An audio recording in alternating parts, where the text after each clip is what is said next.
Nagpaula ng good vibes at kinaaliwan ng madlang people sa studio at viewers online si Rufa May Quinto nitong Lunes sa It's Showtime. Go go go sa pagbirit ng live si Rufa May sa opening number ng Kapamilya Noontime Show. Kinanta niya ang medley ng song na Every Time You Go Away, I'll Never Go at My Heart Will Go On.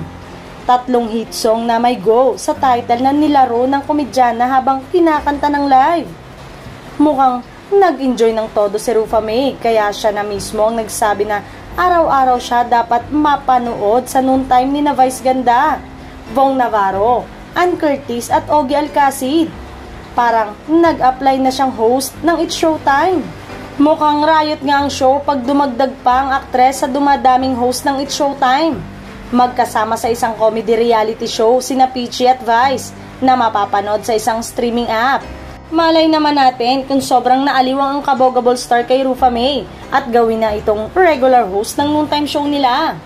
Agree naman ang madaming madlang people dahil tiyak na doble ang kasiyahan lalo na ang palitan nila pagdating sa hosting ni Vice Ganda. Samantalang ilang araw na rin na hindi napapanood sa programa ang partner nito na si Ayon Perez. Kaya naman tanong ng netizen ay kung nag-resign na ba daw ito o may araw na lang napapasok ito sa noontime show.